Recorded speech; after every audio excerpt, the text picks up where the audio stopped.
As we near the busy holiday shopping season, news of supply chain issues has many worried about shipping delays for hot item gifts. But is this delay something new or something that's been a long time in the making? I'm Gustavo Oliveira, Assistant Professor of Global and International Studies at UCI.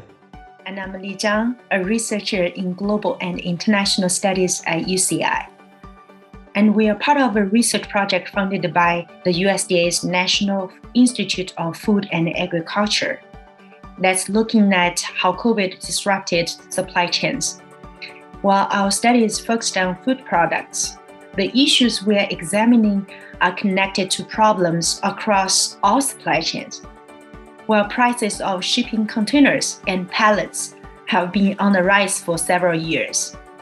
The supply chain crash we saw at the beginning of the pandemic and the crisis that we see exacerbating now are not simply the result of the pandemic or of short-term policy decisions. The conditions that create this vulnerability to disruptions come from decades of just-in-time logistics and production worldwide. By limiting stocks and accelerating flows, corporations increase profits, but structurally sacrifice supply chain resilience alongside the well-being of workers and the environment.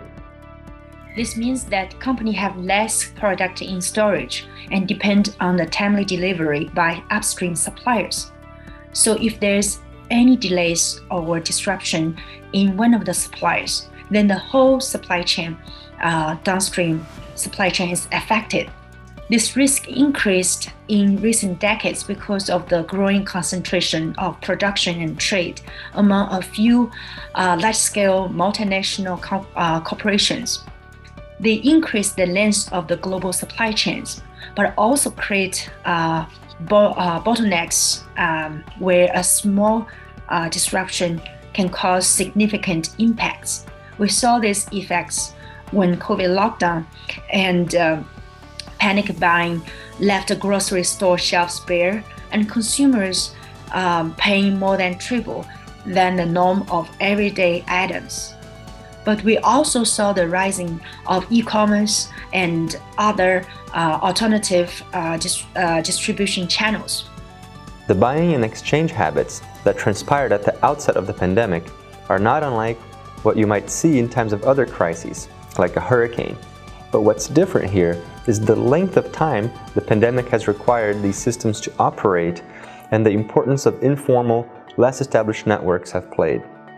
We're interested in how some of these new systems might be sustained, how old systems that we recognize as highly vulnerable to disruption might be better adapted for resilience during future catastrophes, and what these changes mean for the communities involved in the process.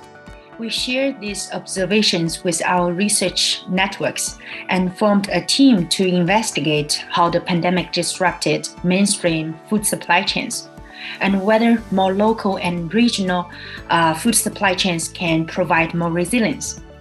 Our research team includes economists, landscape architects, communication specialists, and other interdisciplinary social scientists and political ecologists at the University of Florida, University of Wisconsin-Madison, University of Minnesota, and Kansas State University.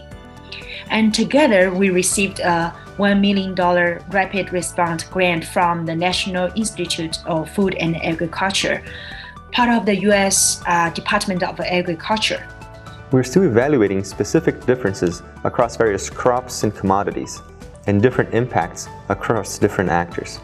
But one thing that became very clear for us right away when we began looking at our data is that California suffered more impacts than the Midwest and Florida during the early stages of the pandemic, especially in the distribution and retail end of food supply chains. In a way, we can say that California is a victim of its own success. Companies from agribusiness to Amazon that are built on just-in-time logistics and e-commerce have major choke points here.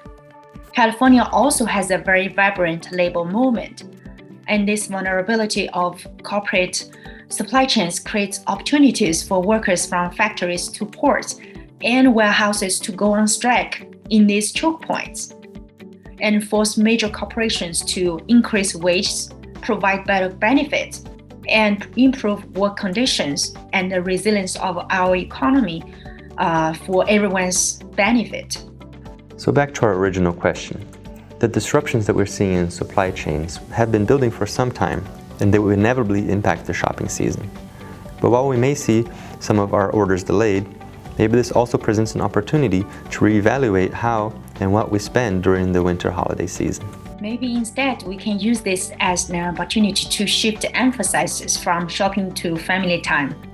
Taking a break from consumerism may offer a welcome opportunity for people to think about other ways to show appreciation and thankfulness for one another.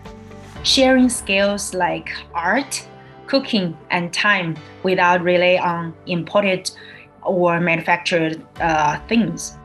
And we should also think of supply chains, not just as consumers, but also as workers who can leverage our power for the benefit of the majority.